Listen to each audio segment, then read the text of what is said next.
Cinéma Radio. Cinéma Radio. Climax. Cinéma Radio Saga. A great new hour-long dramatic series from Hollywood. Cinéma Radio aime la saga Star Wars Rien ne nous arrêtera. et vous propose de réveiller la force qui est en vous. J'achèverai ce que vous avez commencé. Chaque semaine, revenez sur les grands moments de la guerre des étoiles. On raconte toutes sortes d'histoires. Histoire des épisodes, réalisateurs, acteurs, effets spéciaux, extraits des films, anecdotes de tournage. Je n'ai aucune cause à défendre. Et retrouvez toutes les chroniques de Star Wars fabriquées par Eric Desmé en vidéo Côté obscur, les Jedi. sur le site de Cinéma Radio. www.cinemaradio.net. Laisse-la t'envahir. Cinéma Radio, la radio officielle des Jedi.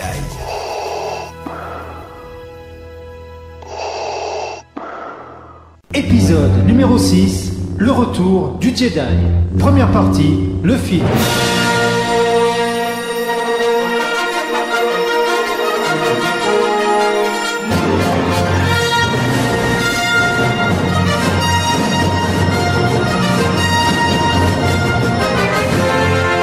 Il y a bien longtemps, dans une galaxie lointaine, très lointaine, la situation de nos héros au début du troisième et dernier film de la trilogie, Le Retour du Jedi, sorti en 1983, n'est pas très enviable. En effet, dans le film précédent, l'Empire avait contre-attaqué et détruit la base des rebelles de l'Alliance et Dark Vador, le chef de l'armée, avait tendu un piège à la princesse Leia et Han Solo. Tu ne connais pas le pouvoir du côté obscur. Ce dernier avait même été réduit à l'état de statue, mais fort heureusement gardé en vie. Et Luke Skywalker, venu les sauver, perdit un bras pendant la bataille contre Vador, qui lui apprit une surprenante nouvelle. Je suis ton père. Au début du film, tous les personnages se retrouvent sur Tatooine afin de sauver le personnage d'Harrison Ford des griffes de l'énorme Jabba le Hutt, tenant également la princesse en captivité, affublée d'une tenue affriolante ayant fait fantasmer plusieurs générations d'adolescents. J'emmène le capitaine Solo et ses amis. Vous pouvez en tirer avantage ou bien être détruit. C'est à vous de choisir, mais je vous conseille de ne pas sous-estimer mes pouvoirs.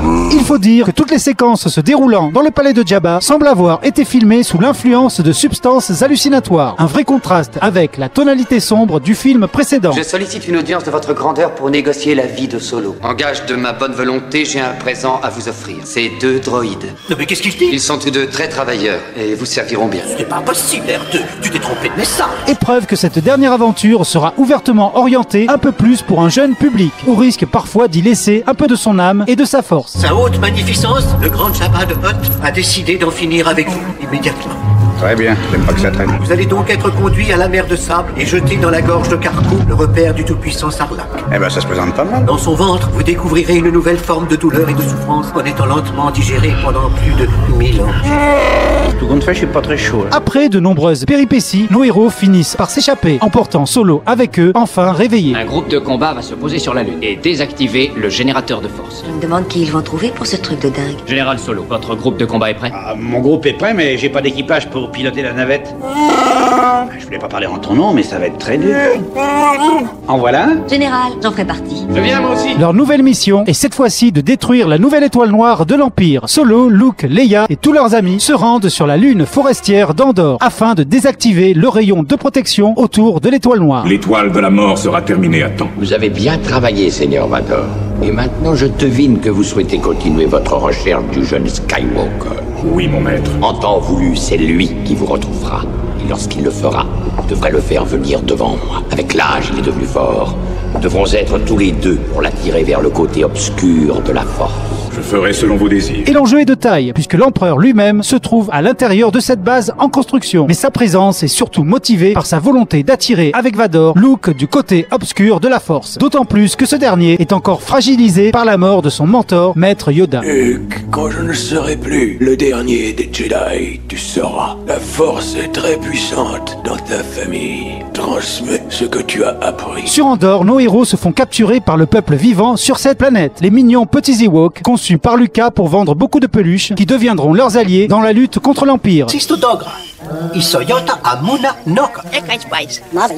Qu'est-ce que tu viens de leur dire, Cispeo? Bonjour, je crois. J'ai l'impression qu'ils me considèrent comme une sorte de dieu. Eh bien, pourquoi ne te sers-tu pas de ta divine influence pour nous sortir vite de là? Je vous demande pardon, Général Solo, mais ce ne serait pas convenable. Je ne suis pas programmé pour me faire passer pour une divinité. Le film se clôt sur un final un peu plus mature, après avoir appris que la princesse Leia n'est autre que sa sœur. La force est puissante dans ma famille. Mon père a ce don, j'ai ce don. Et Ma sœur, là aussi.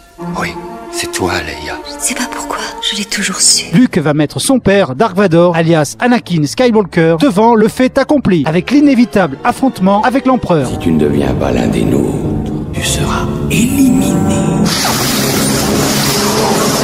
Tes faibles talents ne font pas le poids face à la puissance du côté obscur. Mais reste-t-il encore un peu d'humanité sous son armure pour revenir du côté bénéfique de la Force et ainsi vaincre Palpatine? Luke, aide-moi à retirer ce masque. Mais vous allez mourir. Rien ne pourra l'empêcher maintenant. Si le retour du Jedi résout tous les enjeux et les conflits de la trilogie, il le fait avec beaucoup moins de panache que le film précédent. En effet, un peu trop aseptisé et victime d'une mise en scène un peu terne de Christian Marquand, il atténue quelque peu la portée du combat final en le mélangeant avec des séquences un peu trop enfantines. Il dit que les éclaireurs vont nous montrer le chemin le plus rapide pour atteindre le générateur. Bien, c'est loin d'ici.